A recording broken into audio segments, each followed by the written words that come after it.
operation got botched. My guardian angel fell asleep on the watch. Now all I've got is a Barbie doll crotch. I got an angry inch. 6 inches forward, 5 inches back. I got an angry inch. 6 inches forward, 5 inches back. I got an angry inch. I'm from the land where you still hear the cries. I had to get out, had to sever all ties.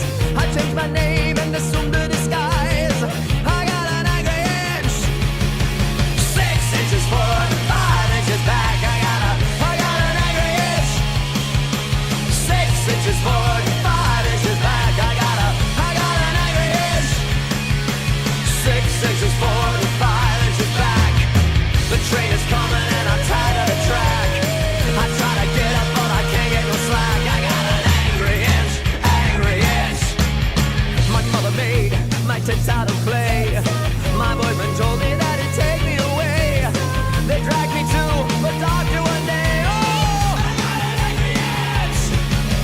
6 inches forward, 5 inches back. I got an angry inch. 6 inches forward, 5 inches back. I got an angry inch. Long story short. Yeah, long story short. When I woke up from the operation, I was bleeding down there. I was bleeding from the gash between my legs. My first day as a woman, and already it's that time of the month. 2 days later, the hole closed up. The wound healed, and I was left with a 1-inch mound of flesh. Where my penis used to be, where my vagina never was. It was a 1-inch mound of flesh with a scar running down it like a sideways grimace on an eyeless face. It was just a little bulge. It was an angry inch. 6 inches forward, 5 inches back. I got an angry inch. 6 inches forward, 5 inches back. I got an angry inch. 6 inches forward, 5 inches back. The train is coming and I'm tired of the track. I try to get up but I can't get no slack. I got an angry inch, angry inch, angry 6 inches forward, 5 inches back. Stay undercover till the night turns to black. I got my inch, I'm set to attack. I got an angry inch, angry inch.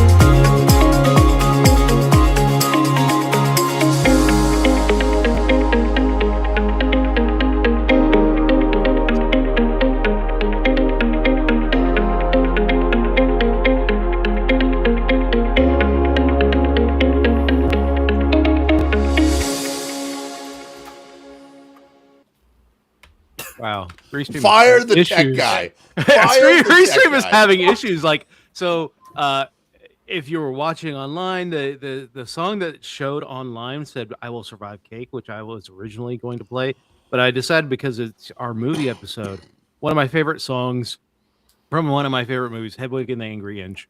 It was Neil Patrick Harris's version of Angry Inch. So that was what that song was. It wasn't "I Will Survive by Cake." So if you're out there in TV land and you're wondering what the hell was that, that wasn't I Will Survive.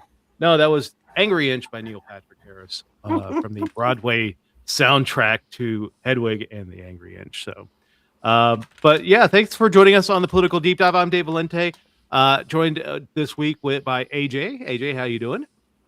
I'm doing all right. Snowing in Colorado. Y'all keep that shit over there. Finally, we're happy to have it. No. Monday, Tuesday, I went to the gym and I was wearing shorts. And then Wednesday it became like 2 degrees. Drop.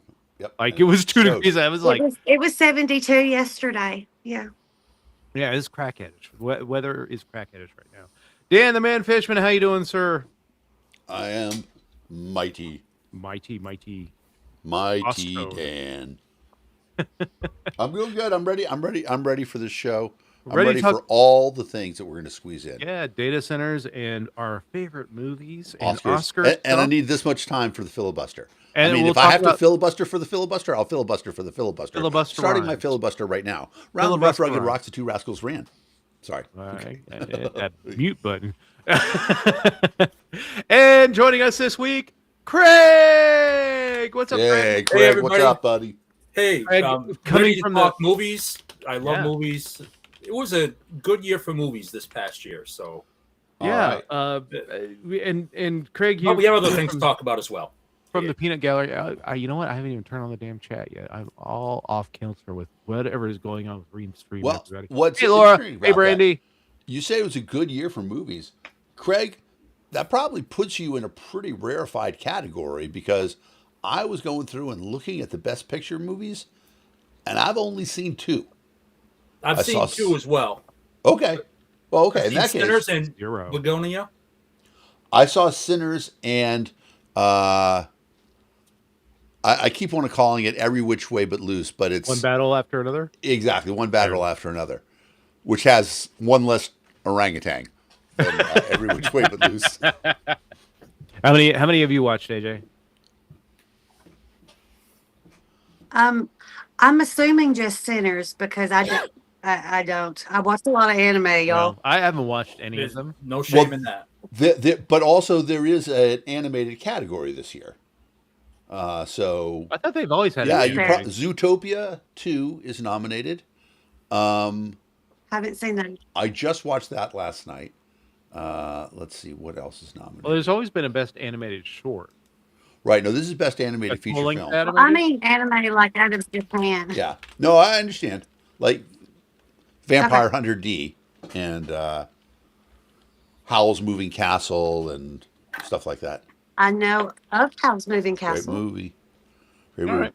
So look, there's Vampire two Hunter things D that I is know. also amazing. I think Sinners should win everything. Vampire Hunter D. That sounds mildly sexual. I mean, all that Okay, anime is okay. kind of sexual. Oh, that's true. I'm trying to think, what's the other one that's really good? There's a bunch of great stuff All right. out of Japan. No Well, question. the best picture category this year is going to have, and we'll talk more about movies in a little bit. But our best picture is Begonia, F1, which I'm surprised you didn't see that movie, Dan. I just couldn't buy it. Yeah, I mean, Brad Pitt is fucking old. Okay, old people can't drive race shit. cars. They just can't. Shit. Franken- Listen, I love F1, and F1 is the thing that really, really convinced me that racing is actually a sport, because you see people who are out of shape, or even people, like me going to drive like at the F1 race car things, you're fucked up afterwards. Oh yeah. Yeah, I mean, You're it's putting your body through a lot of shit, like physically G-forces and all that exhausting. Your stuff, yeah. neck hurts, all that stuff. So It doesn't hurt as bad as Dale Earnhardt though. that's true. Ooh. But Dale. Damn it. number 7 in your hearts. I was gonna say. Anyway, I Let me get through the other. keep going. Keep So going. Frankenstein, Hamnet, Marty Yeah. Supreme, One Battle After Another, The Secret Agent, Sentimental Value, Sinners, and Train Dreams. Really, the only two. Oh, I've heard of. I mean, I heard of F1. I've heard of One Battle After Another. It's got a lot of Oscar buzz as well. Sinners, I've heard a ton about. Everybody who I've talked to have seen Sinners has loved Sinners. Oh, amazing. And then that's pretty much. Oh, Marty Supreme. Yeah, I think that's pretty much. So the Marty only movie Supreme I've is on my list. Marty Supreme is what I want to win, just because Does it come with sour cream and tomatoes? it does not. However, there was an Oscar-winning film called Marty, starring Ernest Borgnine, back in the day. Evil Ernest Borgnine. And I like the idea that you would have Marty winning and then Marty Supreme winning.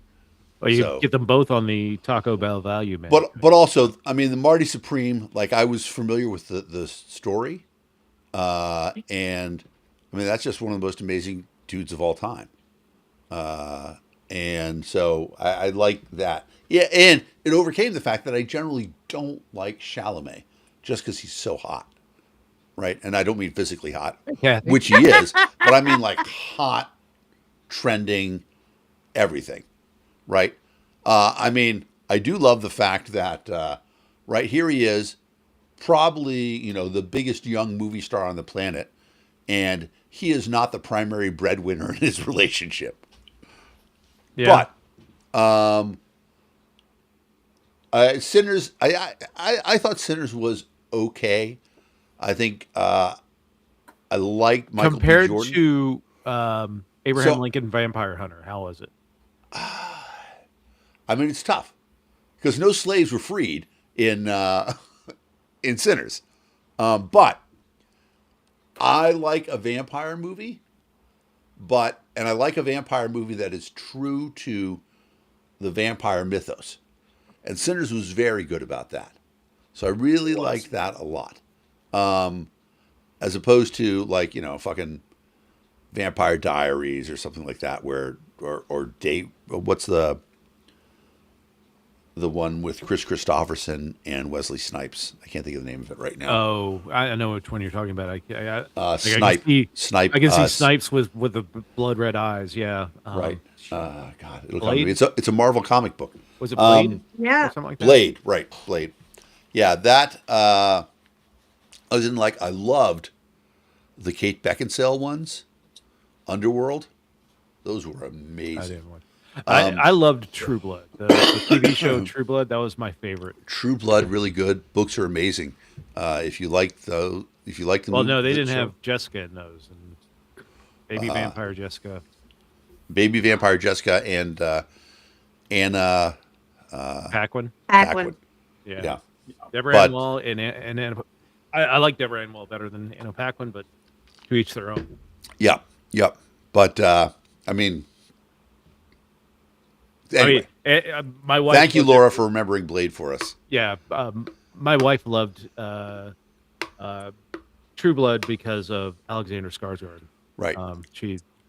He's a pretty man. I'm not gonna, this Yeah, Swedish no, dude no question. fucking him. Vampire Bill. Yeah. That whole but- family's pretty talented as far as. Oh yeah, the actors go Skarsgård as well. family. Yeah. In Yes. fact, Stellan Skarsgård is up for a Best Supporting Actor award this time. Right. But Well, that's exciting. yeah, let's transition to kind of our serious topic tonight, and then we'll close out with our favorite Come back to movies and Oscars. Yep. yeah. So data centers are becoming a big issue, and I think they're going to be a bigger issue as we get closer to the 2026 election. Here in West Virginia, we had until it was announced, no one really knew what was happening. There was a bill that was passed in the previous legislature where essentially all the transparency around data centers was quashed, and then the next year we get this announcement probably 2 weeks ago from our governor Weasel McFuckface. Patrick Morrissey.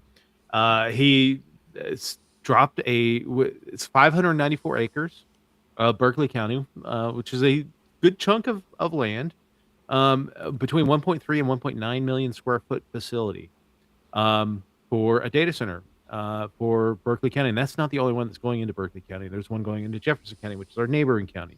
Our proximity to DC makes it make sense, but they're trying to put data centers into every. But wait. The goal is to put data centers in every county in West Virginia. Why does the proximity to DC make it make sense? Because the use of because DC is a large consumer of AI. I mean, we've had. But it doesn't have to. I know it be. doesn't really have to be that close to DC. Like it doesn't Exactly. make sense in that sense. But we are also the closest place where the state has traditionally just abused the people and gotten right. away with it. I mean, and been able to do stuff like this. Like you wouldn't be able to do this as much in Maryland. They getting a lot of pushback in Maryland, starting to Yeah. get more pushback in Virginia.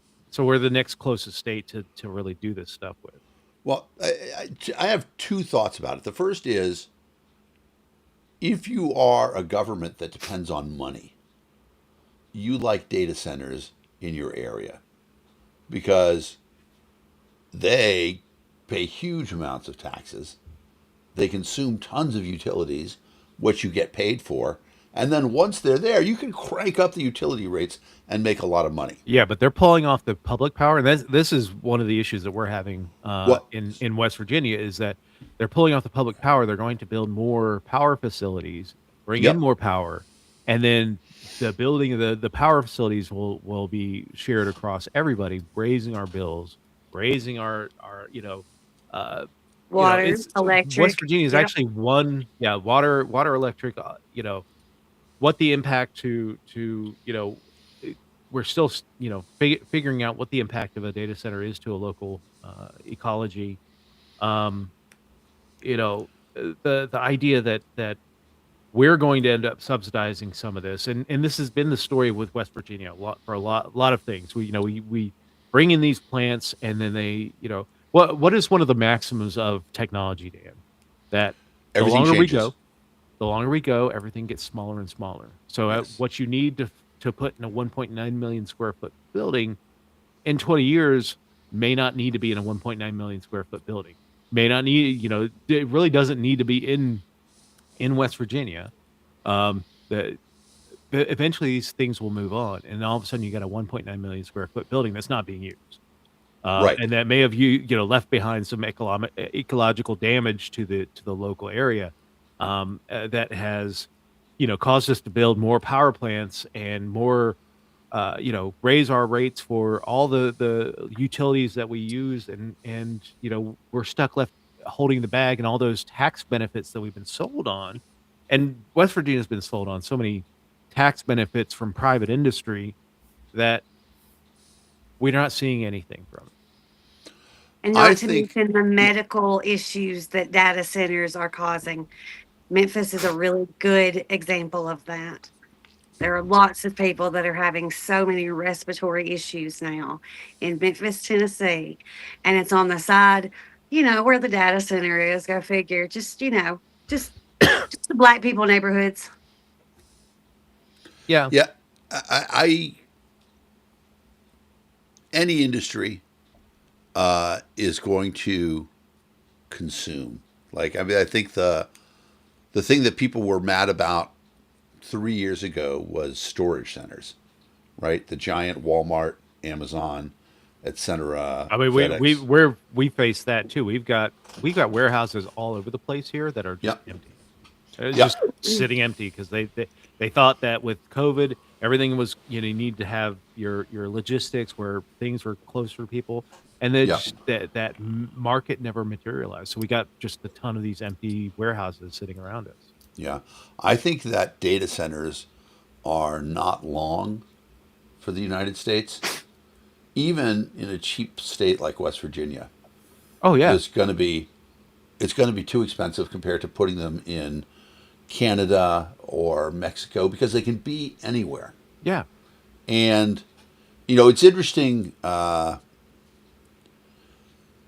People who we'll just go into it in a little bit, but most of what's happening in data center is built around the advent of AI, and as we see the rise in that and the power consumption, the one thing that we know, regardless of whether it's water or power or gas or any utility you want, is that the best way to ensure that the supply is plentiful and it becomes cheaper over time is to consume it. When we needed more gas, when we started consuming more gas and oil, suddenly we found so much more gas and oil. Now, Craig and I are old enough to remember in the 70s when they told us the world's going to run out of oil. Probably the next 5 years. There's no more oil left. And yet here we are. And Okay. now, because we need so much oil, we found so much oil that we don't even know how much is left anymore. We don't. I mean, the stuff that we're Okay. finding is not the easiest to Well, extract. that's Right. fine that it'll get smaller over time. In the meantime, people Yes. can afford their bills. It's already happening to members in Texas. We've already looked into it. I was like, oh, let's see why your water bill went from 15 a month to 174. Let's look at that and see what happened. And a data But center had moved into their but county. but so what's interesting So, about that is that really? I mean, what should be happening, right? Is that people should be paying a fair price for water. The problem okay, here is government, right? If you're paying a fair price for water, then water would be what you consume and you would pay for that. And you and I would say, let's say I think the average person consumes, I don't know, 100 gallons of water a week. Let's say that we pay, $5 a week for that, $10 a week for that. That's a reasonable thing. The problem is that when these giant companies come in that consume assloads of water, they get sweetheart deals for the municipalities, Yeah. and so they get water super cheap. It's okay. government that's broken. So And people need to go to the meetings, but in the meantime, yes. if they can't afford their bills and they're getting sick, The question was the great ideas are wonderful, but like the reality is what, people right? So can't afford their bills and they're getting sick. what do we want government to do? Because either way, you want government to do something, right? And if you want government to do something, the better thing to do, in my opinion, is to say, okay, everybody has to be equal in the eyes of the law. Nobody should be getting sweetheart deals. Nobody should be getting tax breaks, any of that stuff. And the people could actually change that right now, right? They could go in and say, you know what? We're going to change the law. We're going to say data centers have to pay 5 times as much as everybody else for water or power or whatever else you want. But like in West Virginia's case, they have basically made it legal to bury the transparency behind what they're going to use from in terms of power, what they're going to use in terms of water, and Mhm. so we don't know, and we don't know what sweetheart deals they've concocted, and can't figure out, how do we fight this? Because right now it feels like it's a fait accompli when it comes to how the data center was dropped on our heads, and we didn't get a say on this. We didn't get any we have a town hall on Friday, which I will be at, Yeah, and I will try and speak at that. But I'm sure what's going to happen is you get the town hall first is being held in a ridiculously small building. right. It's a Mhm. rare town hall. Um, People know about it. They're ready to come and speak at it. But I got a feeling you're going to get there and you're going to hear politicians speak. They're going to give the public a smattering of chances, but they're going to stack the deck with pro data center people. And, they're going to come out of that meeting and they say, well, it was, we didn't hear anybody speak up against it. So we're actually, this is good. We're going to move forward with it. I will Um, say that the gutting of the EPA has certainly made it easier for data centers to expand. Yes, yeah. I mean, Yeah, Oh, no yeah. question I about know that. that we're not supposed to be fans of regulations, but I'm a pretty big fan of corporations being regulated because we can't trust them. We can't trust them to do what's right ever, ever, ever, ever. Can we trust them to do what's right? They're going to do what's best for them Yeah, and fuck everybody else. there So, is an interesting side effect recently. I guess, David, was it you and I who were talking about this? About the woman who filed the lawsuit with using ChatGPT. She had actually won a claim. No, you know what? I think this was. I went to a DC party last week. It was pretty fucking strange. Oh, Um, God. it was I so good normally that you imagine Valente there. He exactly. disassociated a little bit. Yeah. Well, Come I'll on, tell you let's go party. what was weird about it was I ran into my old congressman, Seth Moulton, who's running for Senate in Massachusetts, and that was some weird shit because he and I used to be so diametrically opposed, and now we're on the same side of a lot of stuff.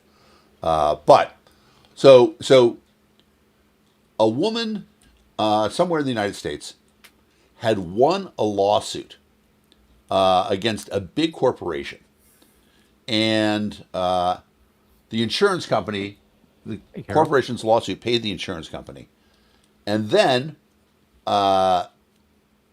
she decided that she wasn't happy with the amount that she was getting paid, even though it was like, $30 million. She's like, I want more. So she asked her lawyer, she's like, I want to reopen this case and get more money. And he's like, you can't do that. So she asked ChatGPT, and ChatGPT said, actually, you can. Here are all the filings you have to do, et cetera, et cetera. And so she filed all the papers, and she did them all legally correctly, et cetera, et cetera. And she lost. However, the insurance company sued ChatGPT, saying we had to spend, $150,000 defending ourselves against this lawsuit. That you said was valid. Exactly.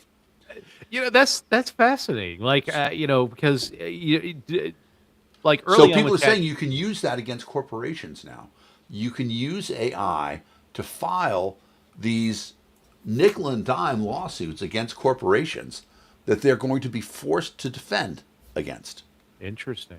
Yeah, it's a very interesting thing. So, I mean, I remember early in the, not early in the Chat GPT days, there was a lawyer who got in serious trouble because Sure. he was a junior lawyer within a larger law firm, was tasked with writing up a case against a company, and he used Chat GPT to write the case rather than doing the legal research himself. And it turned out Chat GPT ran home to mama when it couldn't figure out, what It hallucinated law cases. Yeah, and- it was bringing up law cases that Yeah, never sure, happened, Yeah. and the guy got some serious legal sanctions. I don't know if he lost his license or not, but yeah, it was. You got to be careful with Chat GPT or any of these AI things. You got to, if you're using them, Or you could just Dover take it Yai, yourself. yeah, Yeah. Dover But- Yai, no Prover Yai. But I'll tell you what, I mean, that's a true story, but It's gotten better, but so yeah. my sister, I'm going to brag a little bit, but she now runs the budget for MD Anderson, biggest, best cancer hospital in the world. And there was a job that opened up there using AI. I talked to her about it. Might still take it. It would be weird for her to be my boss since I'm 9 years older than her. But what AI can do now in cases like this, it's so clear that, surgery is over. Surgery is over in 10 years. You will never let a human operate on another human again. And this is a fascinating thing. And, AJ, I'm sure, can talk about this. Did you know that the third leading cause of death in the United States is medical mistakes after cancer and heart disease?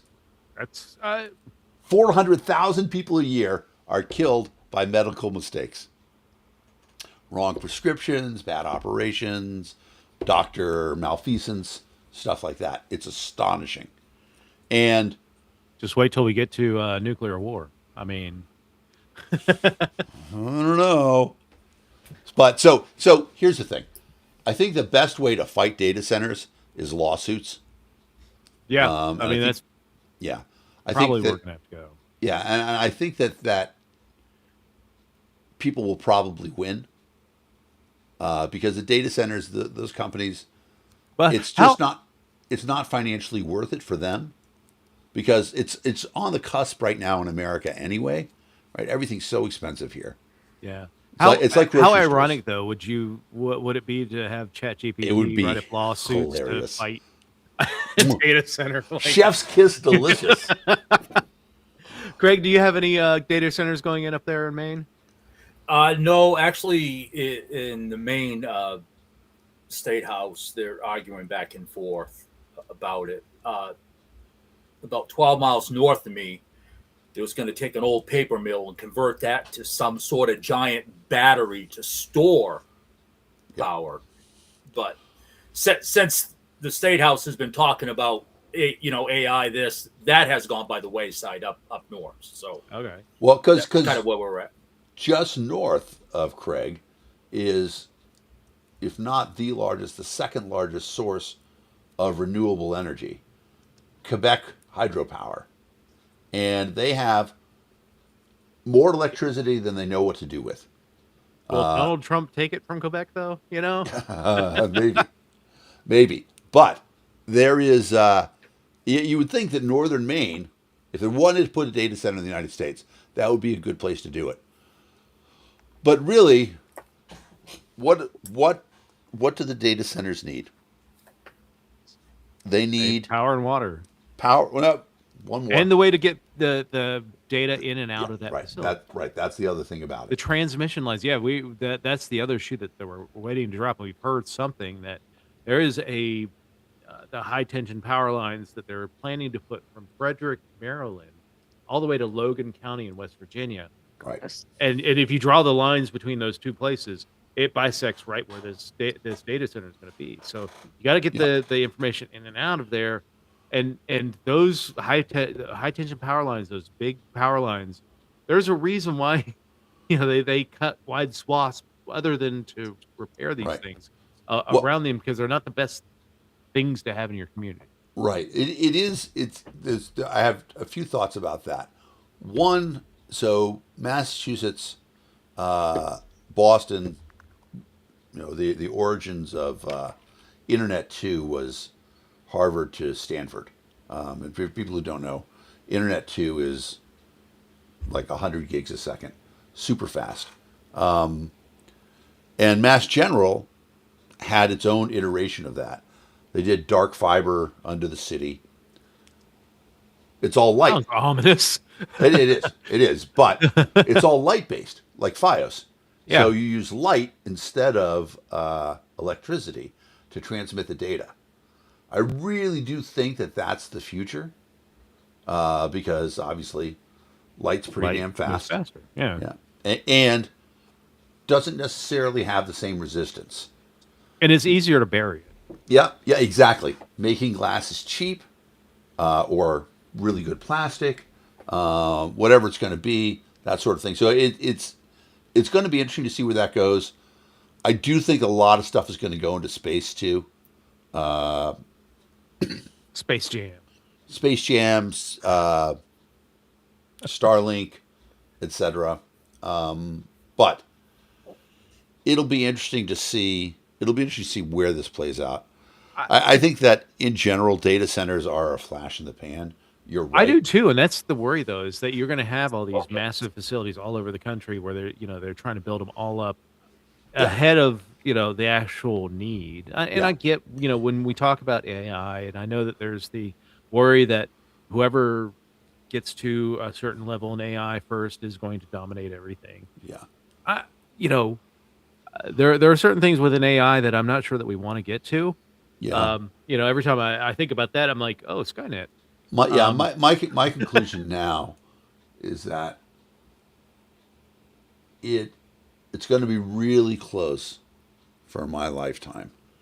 I think it'd be right at the end when general intelligence will come online, and that'll be Hexeth has its way. They'll have weapons, and they'll be able to aim that shit at you. yeah. I mean, yes. Honestly, at that point in time, I'm not worried about that so much as I am saying, okay, we're just going to own everything, and humans, you become batteries for us, like in Matrix. The Matrix, yeah. Exactly. I mean, yeah, it's either the Matrix or Terminator, or what's that other movie where the rich people lived on a spaceship in Elysium Elysium, yeah, with Matt Damon. Yeah, we're Oscar winner Matt Damon. This is true. Yeah. How about the Yes. Yeah. So, but data centers, I get the complaint, but to me, data centers is like warehouses. The big warehouses. Well, they're going to be a blight. It's just going to be like old coal factories, old factories that maybe 50 years we can gentrify and turn them into lofts and things like that. I don't know. Yeah. I don't know. There's gonna be much call for that in a 548 acre or 598 acre farmland in the middle of West Virginia. Yeah. Well, but- you know what? I just thought of something. Do you know what Akamai is? Anybody on the chat? So Acoma Sky Pueblo. no, Akamai. So Akamai is a company. I can't believe I just thought of this. I'm getting stupid in my old age. And it has a lot to do with making the web so fast now. So if you, for example, were to go to, let's say, University of California, Los Angeles website, right? They don't want to, UCLA doesn't want you to have to wait for all of their images to get delivered to you from Los Angeles. So Akamai has invented the system. They invented like 2000, in the year 2000 to cache popular images in geographic areas around the world so that your browser knows, okay, get the content from LA, but get the images from Wheeling, West Virginia, where Akamai has a data center there. So maybe that's what they're thinking about with the data centers, is that they want geographic distribution not for AI, but for rapid distribution. I don't know. If somebody who's more of an expert into this than me could chime in on this, I would appreciate that. Yeah. Yeah. Dave, are you in my IT group on LibRIT? I don't think so. All right, I'll bring it It up there. might be my old account might be in there, but I'll bring it up in there. That's a very interesting computer science question. yeah. Maybe there is a reason why they want physical distribution.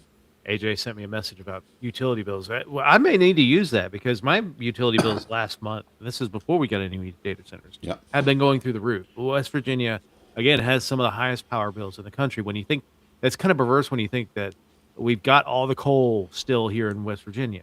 Right. Well, do you know what state has the lowest electricity bills in the United States? I have no idea. Arkansas. And you say to yourself, how is that fucking possible? Arkansas, right? Right? The only state that is ahead of West Virginia in tooth decay. I'm sorry. We have our teeth. But the reason why is because Arkansas has 2 nuclear power plants. And so, I've long been a proponent of Yeah. nuclear power. Well, I would love to see thorium-based nuclear power examined. you know who opposes nuclear power is energy companies. Yes. And so, of course, West Virginia, where you have, it's not Duke. You told me what it was last week, and I forgot Potomac already. Edison is well. What's the big coal company though? Is it Dominion for you? Dominion? Well, there are several large coal companies, but Dominion is one of them. Right. The coal people hate nuclear power. Oh yeah, and they fight against it all over the It's place. a threat to, and one of the things when Donald Trump was running for president, he was talking about bringing back all these coal jobs. Yeah. Yes, we did refocus back on coal, but the thing is, that because of the dangers, the inherent dangers in coal mining operations, they're sending fewer people down there. There's Yeah. more automation. There's more, automatic, big diggers that will Yeah. take that stuff out. AI. And there isn't, the jobs aren't coming back. Like coal's coming back, but jobs are not coming back to West Virginia. Yeah. And so, yeah, we're the coal industry is now to a place where the part where people didn't like coal because people died in coal mining accidents. They're not having to face that as much anymore. You Yeah. still get the one-offs, but you don't get like the mining collapse where hundreds of miners are trapped underground. Yeah. I mean, it's still dirty. It's awful. I mean, Yeah. and the practice that they do, the strip mining, the all that stuff, the amount of natural beauty in West Virginia, people don't understand if you've never been to the state. There's just tons of natural beauty in West Virginia, but the politicians of the state, the Moores, the Capitos, the Yeah. justices, these people that have ruled the state with an iron fist for 165 years have just treated this place as their personal fiefdom to extract as much money out of it and not bring anything back to West Virginia, not improve the lives of average West Virginians. It's just to strip this state of everything and sell it off so that they can make money. And Yeah. it's not like Jim Justice is paying taxes. He's a well-known deadbeat when it comes to paying taxes. Right. I think about Oh, do I have a Jim Justice? can follow the Yeah, there he guidelines. is. Fucking Jim Justice. You know what? Can I transfer to another West Virginia politician here quickly? Sure. Your boy Tim Manchin. Jim Now, or Joe? Manchin. Yeah, Joe. Joe Manchin. Manchin. Joe Manchin. Yeah. Yeah. Sorry. It's not much. 2022. The Democrats, frustrated by the Republicans in the Senate, even though they have a 51 to 50 majority, decide that their voting rights bill has to pass. And so they want to remove the filibuster for voting bills. And at the last second, two Democrats crossed the aisle, Kristen Sinema and Joe Manchin, and they stopped they stopped the filibuster from being changed. As it turns out, that is going to be what stops the SAVE Act from passing. Yes. And at the time, Manchin and Sinema were vilified. Oh yeah, there's still. I mean, if you ask in Democratic circles, especially about cinema, Yep. Manchin to a large extent too. I mean, the same thing's happened to John Uncle Festerman. Yep. Um, Neither of them was elected again after that vote. Yep. I mean, Manchin, the demographics might have shifted underneath. Manchin left, but he Yeah. didn't run. Yeah. But the filibuster is such a fascinating thing. Back in the day, there's two interesting things about it. Back in the day, and we're going to talk about Oscar-winning films, and we're going to mention Frank Capra and Mr. Smith Goes to Washington. Yep. Where there's a famous Company filibuster. towns. Yeah. Huh? The company towns and all that stuff. Yeah. Well, but it used to be that the filibuster was a man standing up and speaking, a person standing up and speaking. Yes. It used to be a man, but then they let women in. And God damn it. well, you'd think they'd have an advantage. Sorry, that's my worst joke of the night. yeah. But so after Strom Thurmond's famous filibuster in defense of Jim Crow, they changed the filibuster rules in two ways. One, it used to be that the Senate could only vote on one thing at a time. So if somebody started a filibuster, it stopped the Senate from being able to do anything else. Yeah. They got rid of that. They changed the threshold from 67 to 60 to achieve cloture. And then they said, but you don't actually have to filibuster either.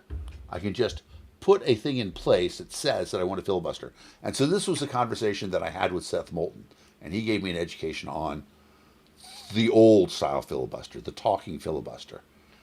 And the interesting thing about it was that it actually was easier to maintain than people realized.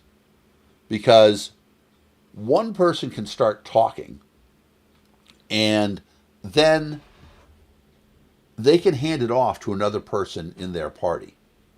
Yeah. Well, I mean, we've seen it when Rand Paul did his filibuster, when Cory Booker did his filibuster a while Right. back. They passed it off that like the person would, read stuff for Cory. the Cory would cookbook or Cory would go whatever. take a bathroom break or something along Right. those lines. Yeah. Right. So there's two parts of that. There's one where you can say, I will yield for a question, but not yield the floor. Yeah. And so That's there's I think that part what of it. they were doing. Yeah. But you Keep can looking at the also card and saying it just right. right, exactly. Yeah. Exactly. And you have to say it right. You have to say it exactly right. But also you can have another person be recognized by the president of the Senate, whoever it is. And if it's a person you agree with, then you can stop talking and let them go. And so you can hand a filibuster off in that way. And where it becomes very interesting is that if the majority party doesn't maintain quorum in Congress, you can stop talking and have a quorum count. And if you say, I call a quorum count, normally what happens, and the way quorum counts are generally used right now, is that Republicans and Democrats agree we're going to have a quorum count to sort of slow things down. And we're going to very slowly count to see who's here and then see if we can cut some deals, et cetera, et cetera. But if somebody's insistent, they say, I want a quorum count right now, then they're supposed to have the count right now. And if they don't have 51 people, the Senate is adjourned. And then they get to start the filibuster all over again. That's So, crazy. yeah, it is. I mean, It's a I would keep it. I know that Donald Trump has said he's not going to pass anything or sign anything until they pass the SAVE Act, which hopefully, Lisa Murkowski came out against it as written. Yeah. I won't believe anybody's vote until I see it on the floor, but Yeah. because I've been disappointed before. But good sign that the SAVE Act is probably going to die, at least in its current form. That would be Right. nice. I mean, Thune has said he absolutely will preserve the filibuster. Yeah, which Susan is good. Right. Susan Collins has said she supports the SAVE Act, but she will vote to protect the filibuster. And it's an interesting thing because that was the other thing that Seth told me was that there are a lot of Republicans who feel like if they don't push it all the way and get stopped by the filibuster, their constituents are going to crucify them. Yeah. So, Craig, you're up in Maine with Susan Collins as the senator, and she's Yes. she's flipped her support from she's flipped her vote from being against the SAVE Act to now supporting the SAVE Act. She's running up against a couple of Democrats that are about to go through a primary. Graham Plattner, which is that Marine, and then the Janet Mills, the current Janet governor. Mills. And so, what is your sense? Do you think that who wins the Democratic primary there, and who can Susan Collins maintain her seat in the headwinds that we see with the GOP right now? I've seen a couple polls up here, and that Graham Platter takes the nomination and then takes the Senate seat. I would be 42 to 40, 43, 40, along those lines. Yeah, I think whoever wins the primary will have a significant advantage going into November. I think that is one of the seats that the Republicans are going to lose in the Senate. I think so, for sure. So I tabled my first event with the Berkeley County Democratic Party this weekend, and it was interesting. I went over to the Republican booth, and Berkeley County, West Virginia, is a super red county. Voted for Donald Trump fairly handily. Has all of our state offices and all of our state senate and state delegate offices are Republicans. Their booth was dead. Like nobody was at their booth talking, but the Democrats were hopping, and they're Martinsburg is a little bit left of center, but the rest of the county is pretty Republican. And I was expecting you would probably hear some casual negative racism. words. So some casual racism, some negative words thrown our way, and did not at all, Yep. which was crazy to me. Like, even when I tabled libertarian stuff, we would normally get some nutbag screaming at us for some reason. So, very interesting this weekend. But the headwinds are definitely against the Republican Party at this point. It just depends on how many seats, Senate seats, they can flip. I think they'll take Maine. I think they will take North Carolina. I think Roy Cooper will take North Carolina, and I think there's a puncher's chance, especially if Ken Paxton wins the Texas Republican nomination. I think there's a puncher's chance for James Talarico. That would be amazing. I'm already hearing all the he's not really a Christian by a bunch of people who probably have not read the Bible themselves. Talking about James Talarico. So yeah. Oh my! I love that he is like calm no matter what. Like he's like, it doesn't matter. It does not matter what mud is thrown at him. He's just there. when he's explaining anything. That is so nice to see. Somebody that can control themselves. What's the world coming to? It would be nice to have more rational politicians. Like that's been my complaint is that both parties have catered to the Y'all, wingnuts for so long. Like it's the Ides of March, it's correct? true. Yeah, It beware. is. Politician, where's my dead politician? Yeah. I'm a little less. I certainly hope Tallarico wins, and the other places. I am not convinced that Plattner can pull it off because Well, I mean, Butler's he's. got a little bit of a checkered thing He's going. I mean, it gets worse and worse. He was on a white supremacist podcast 2 weeks ago. Said he was Why? a huge fan of the guy. Said he'd listened to him for years. Uh, Why? Why would you do that? because Because you can. most white supremacists don't know that they're white supremacists. Why are the least supreme whites the Yeah, white the least supremacists? supreme.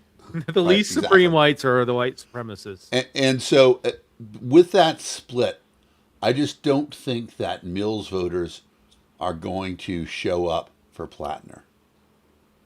But Yeah, I mean, I don't know. if it piles on, I mean, there have been sure things that have. I will. There was a young man who was running for Illinois Senate back in what 2004, 2002, 2004. Was kind of this. His name was Jack Ryan, running for Wow, Illinois good for the name. U.S. Senate. Yeah, great name, great name. Tom Clancy. Tom Clancy, and had the look. I mean, he was a very handsome guy, had a very gorgeous wife, Jerry Ryan. If anybody who's Yes. a Star Trek. Star Trek fan, Shut Yes. up. No, Jerry That was Ryan's his not very- wife. Awesome. That was his wife. They got divorced, and okay. the records of that divorce came to light because of some operatives Yep. within the upstart campaign of a little known state senator who was Barack Obama. Ended up forcing Jack Ryan out of the race, replaced by Alan Keyes. Wow. And Alan Keyes, Yeah. I mean, he had just moved to Illinois from like Maryland, Yeah. and Obama sweeps to the Senate, and the rest is history. So, and all they thought that seat was going to go to Ryan because he was like this young up and coming guy for the Republican Party, and he was out of the race before a vote was even cast. Yeah. So we are. I I mean, remember when that- it certainly can happen. It certainly can happen where a guy that has the cachet can lose it, and we are 450 billion lifetimes between now and November 3rd. So all the advantages the Democrats have right now, can evaporate. What are they gonna do to fuck it up? You're right. You're right. I don't What want are to be they gonna fatalistic do? about it because but we've seen it. Every party that gets a We've seen it. well, I mean, Democrats are kind of in a place where the Republicans were in 2014 or no 2010. The Republicans Exactly. They could- thought they were lost. They didn't know Well, what they were going to do. Well, after 2008. No, 2010. The Republicans, Obamacare passed, and everyone was pissed off. You had the Tea Party, and then the Tea Party got corrupted by the fucking nutbag religious Pre-MAGA. Yeah, the pre-MAGA, Yeah. proto-MAGA, Yeah. Magna. Cro-Magna, That's the word, yeah. Cro-MAGA. My There mouth you go. was full. I couldn't get it out fast enough. God damn it. Nice, but the Republicans could have won so much more in 2010, but you had Sharon Angle, who was fucking nuts. Yeah. You had the lady in Delaware who said that she was not a witch. I'm You not a had witch. You had I'm Todd like you. Aiken. Well, you had Todd Aiken in Missouri Yeah. talking about legitimate rape and the body will Oh, my reject. God. Yep. Like, there are 3 seats that they could have won. I mean, in A three seats crazy they fucking should have race. won. And Yeah. they lost those seats. So I think parties get overconfident that they're going to win an election. The Democrats just have to run through the tape. You Yeah. can't get to October and be like, we're going to sweep to an election and win and take all Right. these seats, and then Can't get complacent, and yeah. can't think we've got such an edge that now's the time to push the really progressive shit. Well, and Uh, I've talked about the dangers of the election, that the lesson that the Democrats might learn from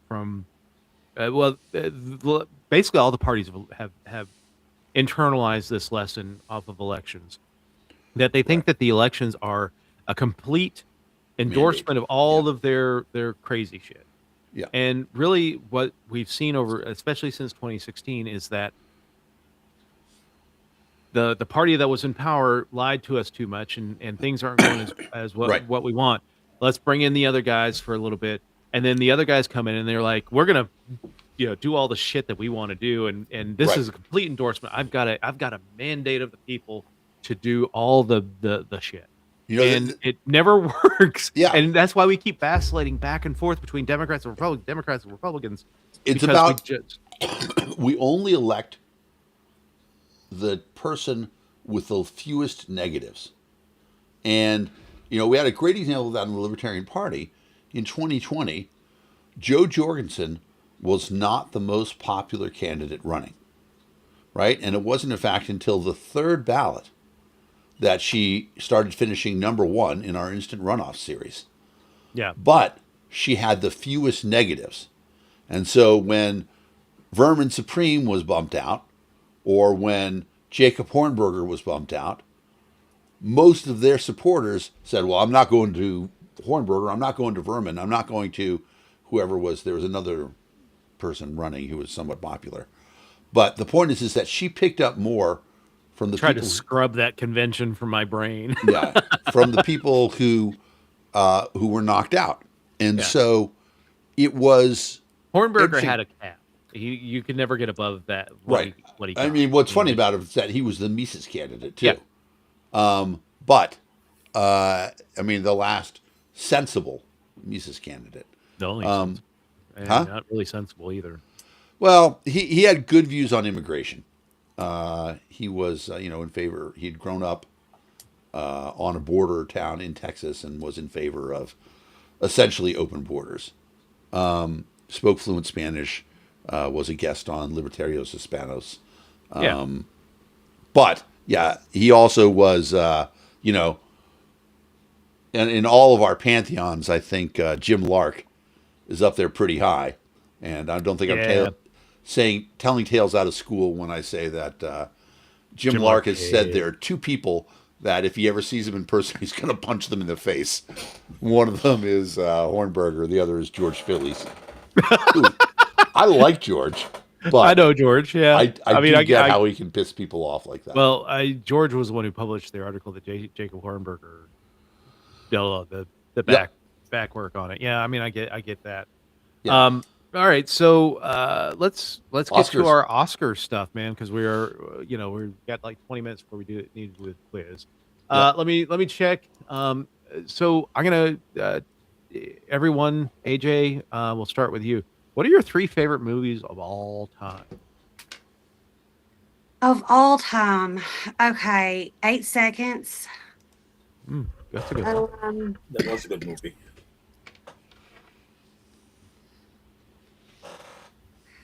I really wish Mel Gibson hadn't ruined things because I love Braveheart. Love Braveheart. I say save it. Separate the art from the artist. I try really hard. And Braveheart What is a is damn it? fine film. It is. It's really good. Sophie Marceau. And Mother Dearest. Okay. Mommy Dan, Dearest. what you got? That's what it is. Oh yeah, Mommy Dearest. Yeah, Mommy Dearest, the yeah. Joan Crawford story. Yes. Oh boy, why hang us? Yeah. Well, Love that movie. I love Lawrence of Arabia. Mhm. It's just Cinematic, yeah. cinematic masterpiece. The soundtrack, right? Oh, you yeah. hear it and you are in the friggin' desert. You watch that scene where they're in the desert and you are thirsty. It's Yeah. just, it's amazing. And then Lawrence himself, such an amazing character, a great true story.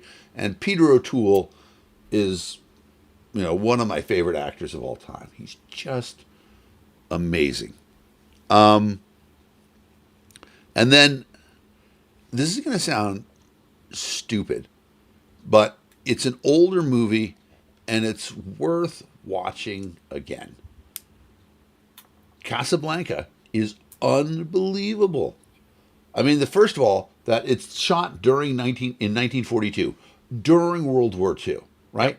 They talk about a concentration camp, right? Victor Laszlo has escaped a concentration camp. They don't even actually know what that means, right? In the movie. But then there's that big scene where Laszlo leads them singing the Marseillaise, Yeah. and they have people from France who have escaped the Nazis in the movie singing. And when they're singing and tears are coming down their face, that's not legit. bullshit. They are so, they're just over the edge. And so it's amazing. And then, Ingrid Bergman and Bogart, they're, yeah. it's amazing. Yeah. And then I want to throw a Rob Reiner movie in there. Yes. And there's so many to pick from. Rip. Yeah. But I got to say, comedies always lose out at Oscar time for great pictures. But I really think When Harry Met Sally is just an amazing film. It was a really good film. Yeah. I mean, not just the comedic aspect, but the whole story of it was just amazing. The story, the casting of Yeah. Billy Crystal as a leading man. Yeah. And, I watched an interview about that, and Rob Reiner said, he's like, I actually went to a bunch of other people. I went to Albert Brooks. It's like, I tried Richard Dreyfuss. It's like, and in the I end. can see Albert Brooks. Yeah, exactly. Yeah, well, because we think it has to be Billy Crystal. We think it has to be, a Jewishy guy, with a little whining and stuff like that. And but it's just perfect. And then that line, right? Nora Ephron's line, where he runs to her. She's like, why do you do this, Harry? You can't just come to me and expect me to take you back. He's like, here's what it is. When you suddenly realize that you want to spend the rest of your life with somebody, you want the rest of your life to start right now. And, she starts crying. She's like, why do you do that, Harry? She's like, we make it impossible to hate you, and I really hate you. Yeah. I mean, Jesus, it's a fucking amazing film. Yeah. And so it was. Those are my three favorites. Laura's got a really good threesome. Silence of the Lambs, Wizard of Oz, and Clue. Carol puts Lilies of the Field, 1963. Amazing. Craig, what do you got? What are your three? Well, I can only come up with two. I think it's kind of hard for me to nail three favorite movies down. I love movies. I got Empire Strikes Back. I think that's probably the reason why the strongest of the nine by a mile, and the best sequel ever made to a movie. Yes. In my opinion, and I guess my all-time favorite movie is Blade Runner. Okay. And there's so many different versions of that, and there's the controversy of was he an android or was he? He's a replicant. He is a replicant, and I'll tell you one other thing. My interpretation of the movie is that Gaff was the Blade Runner, and Deckard was just chasing, the other androids down. But because Gaff was always in the shadows, always leaving his origami around, and right. For people who don't remember, that's Edward James Olmos's character. Yes. Yeah. Yes. Yeah, that is another amazing actor, another underrated amazing actor. Yeah. His Stand and Deliver is that was a good movie. Yeah. I agree that I think Blade Runner is amazing. There's somebody talked about the fact that almost every Philip K. Dick novel that has been made into a movie has ended up being huge science fiction. I'm gonna have to look up a quick list of them while we get your top three, Dave. So my top three are, I am a big comedy fan, so I don't, there are great dramatic movies that I will recommend to anybody. Well, All Quiet on the Western Front, the original, was just an absolutely amazing anti-war film in a period where anti-war really wasn't a huge thing. Um, the but for me, these are movies that if they are on, I will stop and I will watch them. And that's hard for me because I'm not much of a movie watcher. I'm not much of a TV watcher, except for sports. Um, but the first one is the Blues Brothers. And, and Yeah. it's it's Fantastic. amazing because Yeah. Yep. I'm not a huge musical fan, like even musical Oh, Broadway. I have the I've soundtrack. seen some really good stuff, but the Blues Brothers was a just a wonderful musical movie. Dan Aykroyd, John Belushi, all the people that cameoed in that movie. I will watch that movie and I can quote it, verbatim. Um, and that's with the second movie, it's the same thing, and that's Monty Python and the Holy Grail. That movie, um, you know, I guess I've never grown up uh, to to outgrow that movie because it's just absolutely hilarious movie, and it was made to uh, lose money, and it didn't. It's one of the great cult classic movies of all time. Yep. And then the lead-in song tonight, Hedwig. Hedwig and the Angry Inch, is a wonderful film. It got swallowed up. It was released, I think, the week after 9/11. And basically, any movie that was released the week Oh. after 9/11 really just didn't. Nobody was going to the movie theaters. Nobody was getting out. So I think a lot of movies that there were some that delayed their release for that week and pushed it back, um, yeah, but it is an absolute. I mean, it's got huge cult following.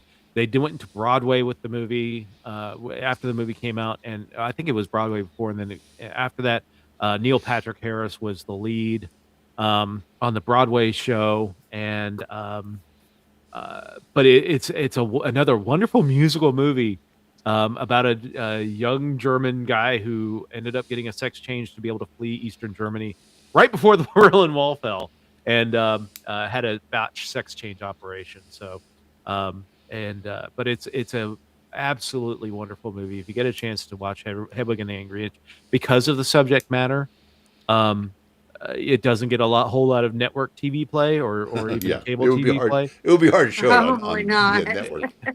But honestly, search it out on any of the streaming services.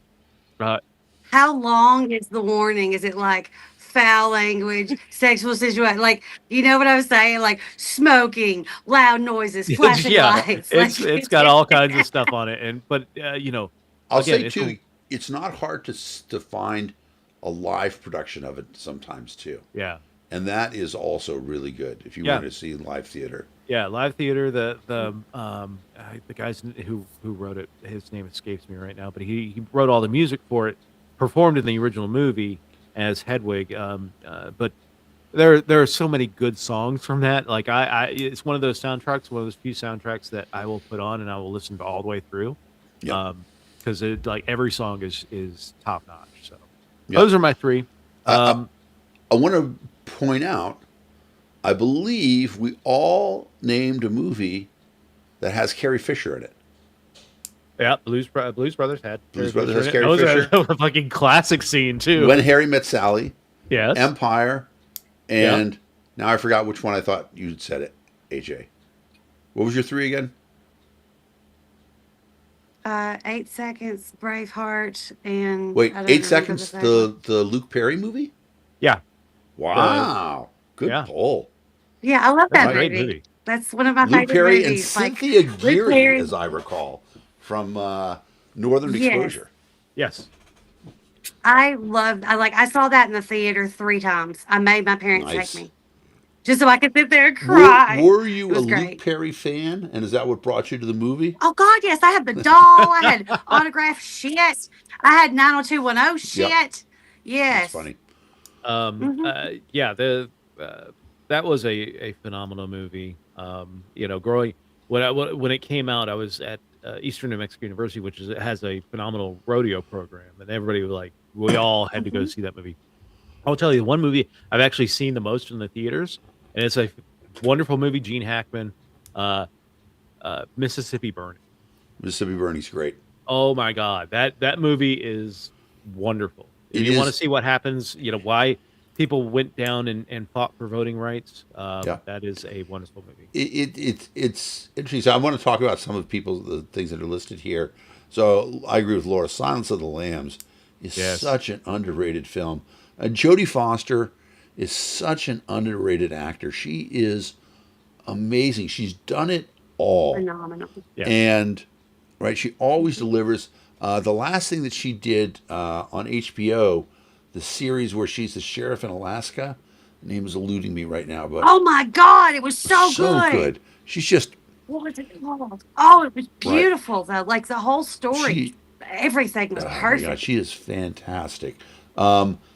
To Kill a Mockingbird, I love how I say I don't watch movies and then yeah. like I'm Yeah, everyone starts like, coming out. oh Yeah. yeah, that To one. Kill a Mockingbird, I mean, I like everything that Gregory Peck has done, Yes. but that part where stand up, Jean Marie, your father's passing.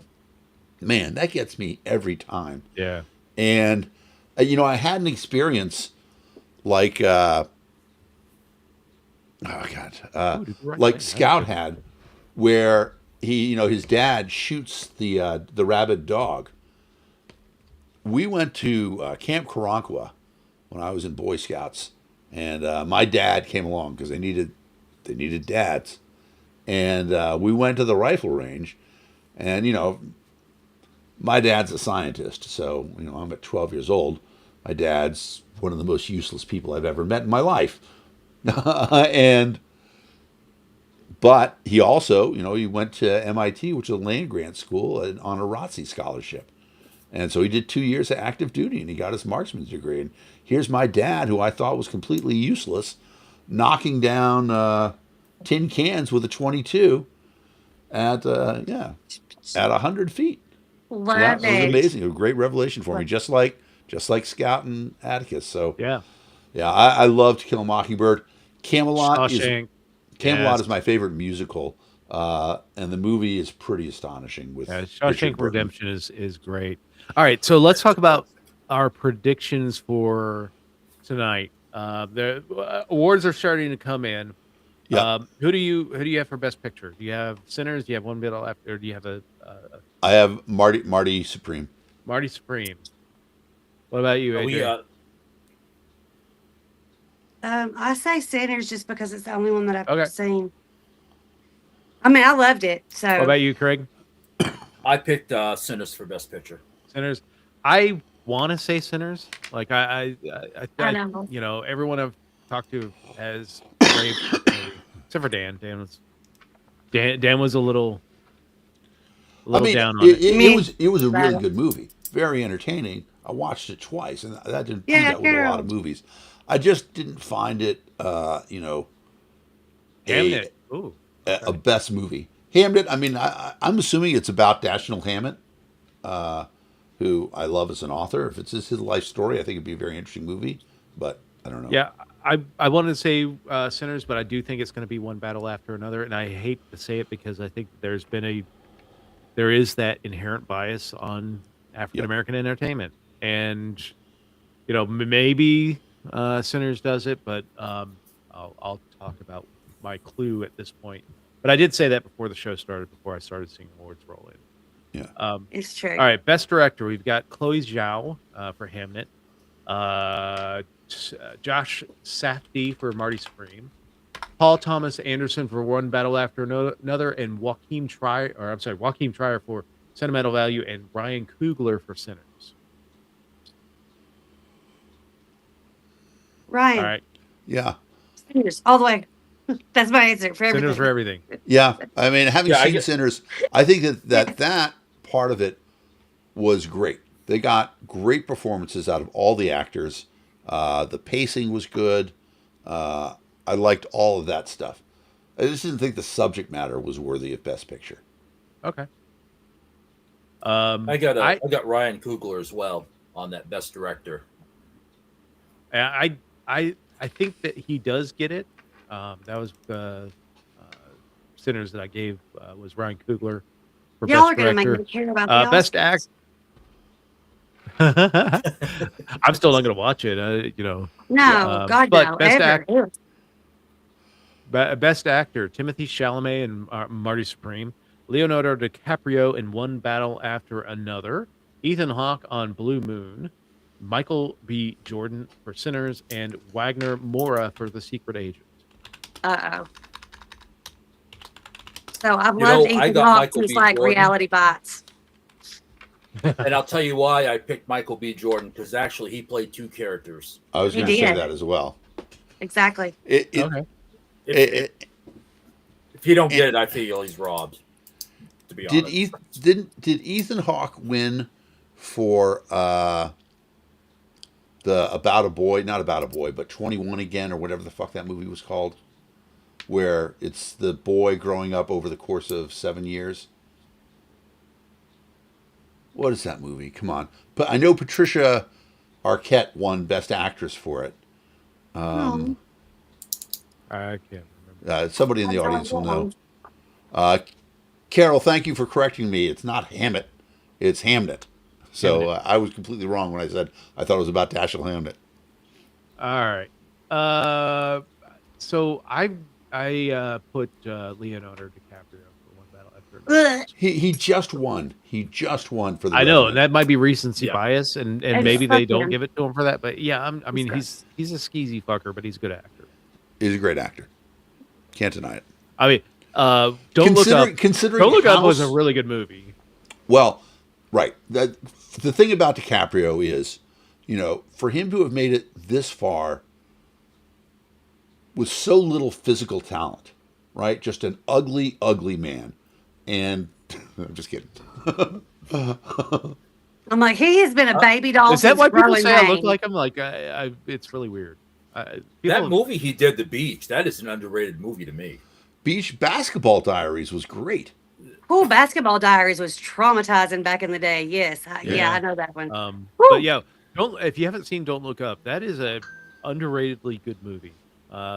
There's good humor to it, and for an end of the world spectacular. So, all right, Best Actress. We've got Jessie Buckley for Hamnet, Rose Byrne for If I Had Legs, I'd Kick You. That sounds like a fun movie. Kate Hudson for Song Sung Blue. Renate I'm blowing this name up. Renate Reinsve for Sentimental Value, or Emma Stone for Begonia. I like Kate Hudson.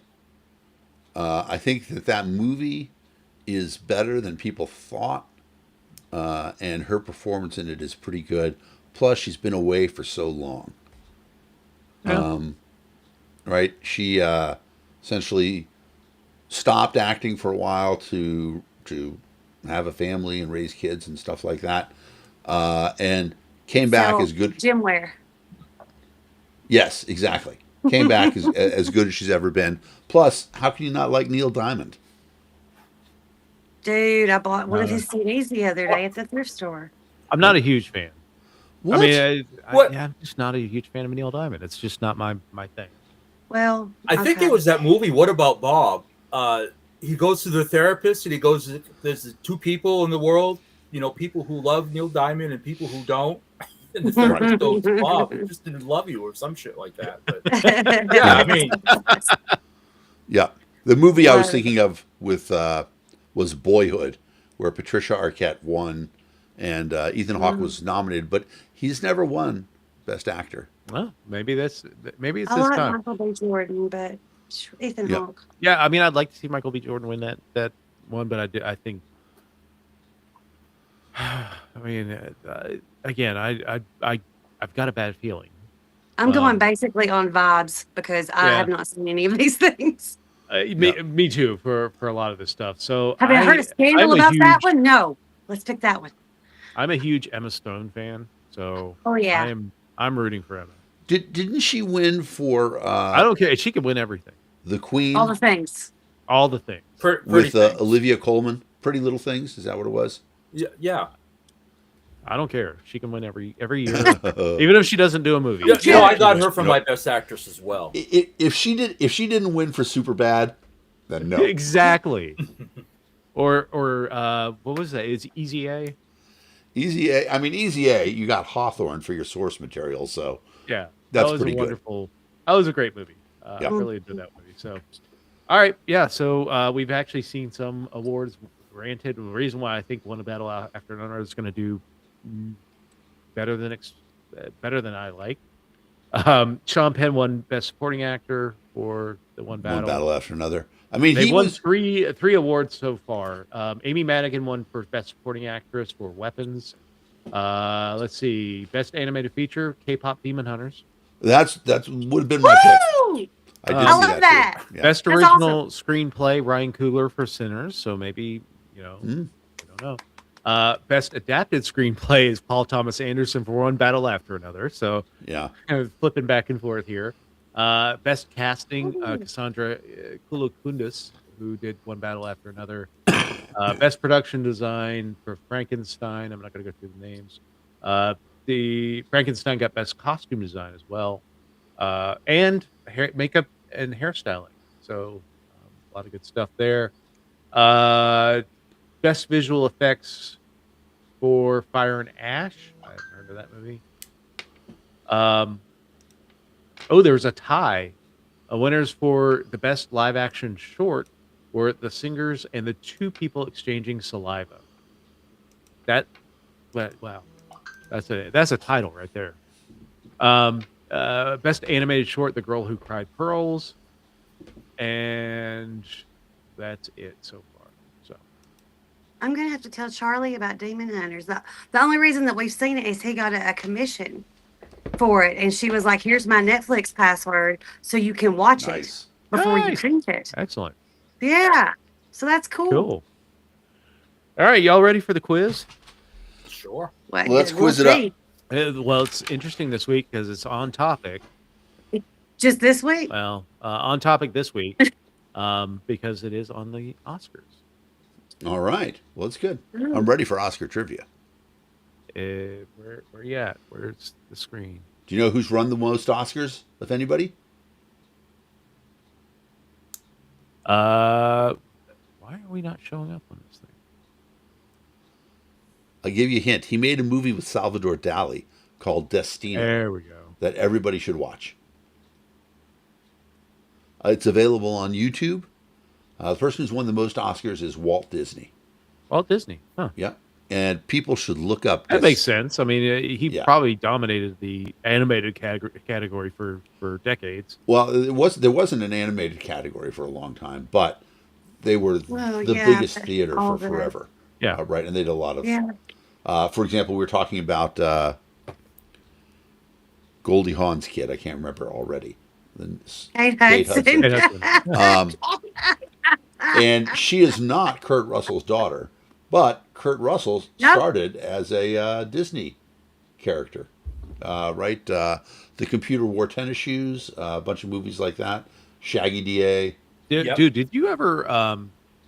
There's a documentary out about Kurt Russell and his dad. His dad owned a minor league baseball team. Yep. The Inglorious Bastards of baseball. It's about the Portland Mavericks. Yep. Wonderful documentary, and Kurt Russell has been a libertarian, not maybe big party libertarian, but he's a Yeah. small L libertarian. He's definitely a libertarian. Yeah, you Yeah. could you will see how he developed his libertarianism watching that documentary. It was fascinating. Interesting. He was on The View, and at one point in time they said, "Do you want to talk politics?" And he's like, "You don't want me to talk politics." All right. No. Question number 1. Sinners leads the 2026 Oscar nominations with a record-breaking 16 nods. What was the first horror film to win the Academy Award for Best Picture? The Exorcist, The Silence of the Lambs, Get Out, or Rosemary's Baby? It's got to be Rosemary's Baby. Great I don't know. great backstory to that movie. Mia Farrow is the star of the movie, and she had been going out with Frank Sinatra at the time. He did not want her to do that movie because he was Catholic and he felt it was demonic. She broke up with him, ended going out with Robert Evans, who produced the movie, and she won the Academy Award for Best Actress. It's just why I'm guessing that it won Best Picture. Actually, it's Brandy and Silence of the Laura are Lambs. saying that it's Silence of the Yeah. Lambs. All right. I would have to say Silence of the Lambs. As well. Yeah, Silence of the Lambs I is a great movie. Yeah. that'd have I been feel my like guess. there There you Yeah, go. is, 1991 Silence of the Lambs swept the 92 I Oscar. got in so much trouble for watching that. Yeah. Saw a great interview with Jodie Foster. Fava beans and a nice Chianti. Saw a great interview with Jodie Foster where she said that she and Anthony Hopkins never talked to each other except when they were actually on set together Really? to keep it sort of as spooky. She's like, I'm still afraid of him. I mean, shit. Yeah, I could definitely see that. That was a. Have you seen his TikToks? No. I have not. He's adorable. He dances around his kitchen, drinks all day. It's the cutest thing. He was in Remains of the Day Yeah. with Emma Thompson, Yeah. who is, was an early celebrity crush, and Yeah. just amazing in that. Yeah. Yeah. You know, he had a- Emma Thompson. Yeah, that's a quality celebrity crush. I'd say. That's really cute. Yeah. Question had a number- movie- Yeah, go for it. I was just gonna say real quick. He had a movie years ago, I think '81, called Magic, and he was a ventriloquist. Interesting. And you just gotta watch the movie. It's kind of a effed up Okay. movie. Question number two. It's pretty good. The 98 Academy Awards will take place in Los Angeles, celebrating top performances and achievements in film. Which award category is new this year? And we talked about this. Best casting, best lighting design. Oh, wait a minute. I don't see any of the best casting, best lighting design, best craft services, and best podcast. Please, for the love of God, not be a podcast. I don't see that list on the list. The Academy would never do Best Podcast. Yeah, it doesn't make any. If it's casting, I think that's really, it makes a lot of sense, because there are some movies that are just amazing for casting. I was thinking about this. A part of it is Amy Heckering, who did Fast Times at Ridgemont High and Clueless. Yeah. So she's amazing. But you go back and look at the movies, and you look at those casts, the people who are nobodies in those movies who came out of it. A great case in point, we just talked about Oscar winner Sean Penn. Starts off as Spicoli in Fast Times at Fast Ridgemont Times. High. You know, one movie that Yeah. is like that didn't get a whole lot. It became a cult classic, but it wasn't like a super theatrical success, but had a ton of recognizable people in it after the movie came out.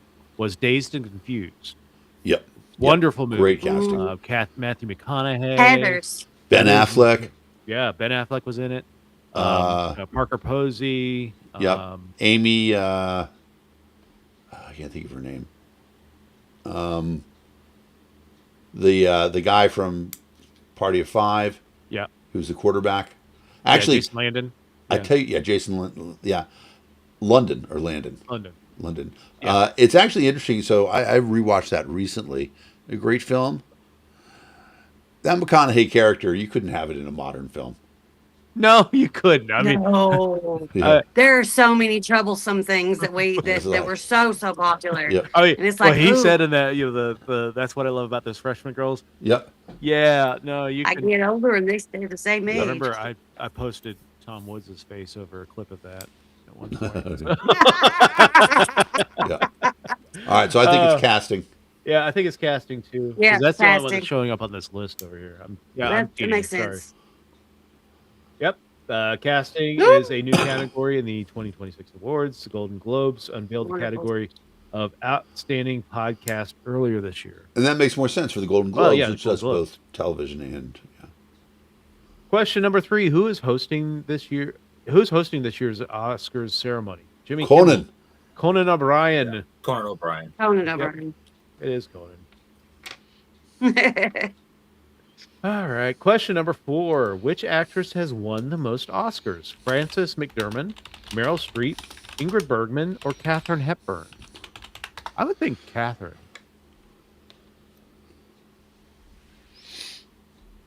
Uh, Hmm. I think it's Hepburn. I think I don't know. I would guess Meryl Streep, but I don't know because it's not just Best Actress; it's also Supporting Actress. Yep. And like, I mean, I'm pretty sure Streep won Supporting Actress for Devil Wears Prada. I'm She not 100% sure. But I mean, I- Hepburn I- was in so many iconic roles that I gotta think that she's Yeah, and I think she won for On Golden Pond even later on in Golden. life. Yeah, as she was going out the door, she Yep. won. And there weren't as many. There wasn't as much competition. Yeah. True. I, Yeah, I, we got- I. all right, we're splitting the audience too. So yes, you go. Katharine Hepburn holds the record for 4 Best Actress Oscars. Meryl Streep, however, is the most nominated performer in acting categories with 21 nominations between 79 and 2018. That's crazy. So Including I 17, felt like she had a whole lot of nominations because there's been jokes about it. So- 17 Best Actress nominations. she was in a movie with it was not The Devil Wears Prada, but with a bunch of up and coming female actresses, and they kept referring to her as the goat, and she didn't know what they meant. And she's like, "I'm not like a goat." All right, question number 5. If they win this year, which of the following acting nominees would join the elite club of 3-time Oscar winners? That includes Bergman, Streep, and McDormand. Emma Stone and Sean Penn, Benicio del Toro and Emma Stone, Amy Madigan and Leonardo DiCaprio, or Sean Penn and Tiana Taylor. I don't know. Sean Penn, Emma Stone. I'm pretty sure it's not DiCaprio because I think he only won for Revenant before this. Yeah, Yeah, I mean, I think There's Penn's only- won Sean Penn. a There's couple only times. one living man with 3 Oscars, and that's Daniel Day-Lewis. So I would guess it's going to be Sean Penn.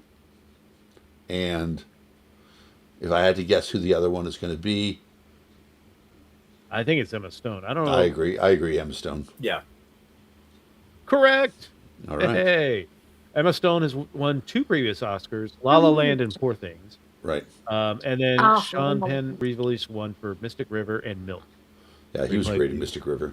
Yeah. Oh gosh, that book. The Hain. So Yeah, Brandy and Laura got it. Good job. Question number 6. How long must a feature-length film be to qualify for the Best Picture Oscar, acting Oscars, and many other categories? 25 minutes, 30 minutes, 40 minutes, or 55 minutes. I don't know how, where the cutoff is between Best Short and Best Feature Film is. Brandy says 40 minutes. I'm going to take that. All right. She says she knows, so she's confident. I'll take it. Yeah, this I do know. I would have guessed 55, but Woo! There we go. To be eligible for Best Picture, a feature film must Now we exceed know. 40 minutes in length. I'll start on that Who screenplay right now. Who says size doesn't matter? nice. No one says that. Damn it. I'm sorry. Question number 7. Kay Hudson is nominated for an Oscar this year for Song Sung Blue, 25 years after her first nomination for Almost Famous. Which other female nominee this year went an even longer stretch between nominations? Renata Rainsby, Tiana Taylor, Amy Madigan, or Annette Bening? I would guess Annette Bening, Yeah. I would guess in the beginning as just well. because your career is that long. Yeah, I don't know who Renata is. I don't know who Tiana Taylor is. I probably would recognize them if I saw them, but yeah, waiting for the audience to chip in here. Oh, yeah, Carol says Annette. Yay! Somebody said in the beginning. All right, well, let's do Annette. Oh, wrong. It's Amy Madigan. Wow. Yeah, Yeah, Amy Madigan was first nominated for Oh, Oscar in that's 1986, twice in a lifetime. Now, 40 years later, she's nominated again for Best Supporting Actress for her role in the horror film Weapons. I don't know how she wasn't nominated for Field of Dreams. Field of Dreams. Yeah. Yeah. That was a wonderful film. Yep. That's another film that I will, if it's on, I will stop and watch it. Question number 8. Which film won the very first Academy Award for Best Picture in 1929? Wings, Gone with the Wind, Mutiny on the Bounty, or All Quiet on the Western Front? I don't think it's any of these. I think I would for sure. Gone with the Wind, Mutiny on the Bounty, and All Quiet on the Western Front are later. I think so. I'm going to guess Wings. Yeah, I can't get much in the Maybe context some- clues here. I'm going to guess that's a Howard Hughes film. Oh, Randy says Ah, Wings. Mm-hmm. Correct. Wings, a silent war drama directed by William A. Wellman, received the very first Academy Award for Best Picture on May 16th, 1929. Wow. Yep. All right, question number 9. Which popular song from the animated film K-pop Demon Hunters is nominated for an Oscar this year? Free, Golden, Soda Pop, or Takedown? I don't know. No Yep. idea. I have no idea. AJ, you saw this. Yeah. Yes. I'm trying to remember. If I had to guess, Give me the choices again. Oh, Randy says Golden. Choices are Free, Golden, Soda Pop, or Takedown. I think that Brandy may be right. yeah, let's go Golden. Randy and Laura both say Golden, so let's go Golden. So, That we'll answer see. is Golden. Yay. The viral hit Golden is nominated for Best Original Song. Cool. All right. Question number 10. American actress Tatum O'Neal is the youngest person to win a competitive Oscar. How old was she when she won? 4, 7, 10, or 13? I think 10. I think it's for Paper. I feel I like- think it's I for thought it was Paper 7. Moon. Yeah. Could be I 7. thought she was 7, but I could be mistaken. Maybe. Was Brandy. Anna Paquin Brandy. is the youngest to win for Best Help us, Actress. Brandy Wan Kenobi. You're our only hope. Laura says 10. Got agreements with Dan here. Just because I've seen Paper Moon a couple times. And Brandy says 10. Brandy said She 10. was amazing in Paper Moon. All right. Correct. Tatum O'Neal was the youngest, or is the youngest person to ever win a competitive Oscar at 10 years old. 148 days, 10 years, 148 days old. She won the Oscar for Best Supporting Actress in 1974 for her role in Paper Moon. All right. 9 out of 10. Not All bad. right, but let me follow up. Tatum Neal famously married to what professional athlete? Oh. Did she get married, John McEnroe? She did indeed. Oh, look Good at that. job. All right. Nice job, Dave. Had to Especially knock for a some dust non-sports off fan, the, that's a big pull. I had to knock some dust off the filing cabinet up there. So, but yeah, 9 out of 10. So not bad. You know, we were stunned. Which one did we miss? Oh yeah, Amy Madigan. Yeah. So anyway, thanks everyone for watching us this week. We really appreciate it. Craig, thank you for joining us, and thank you for giving us the idea for this show, for the movies part of this show. Oh, no I worries. I enjoyed almost being on. fucked this up because I was like, hey, we needed to show. I need to set up, and I was focused on data centers because that's a huge issue here, and set it up, and I was like, oh shit, I thought we were going to do movies this week. So thanks for indulging us in letting us talk about data centers and everything. Yeah. But yeah, anytime, if any of you have an idea of what you want us to talk about, we will certainly entertain it, and we'll invite you on. Right, and yeah, exactly. You can be on. You know, we cut Craig a deal. We only charged him $1,000 to be on with us. Yeah, and I mean, that's and a bag of Doritos. exactly. Yeah.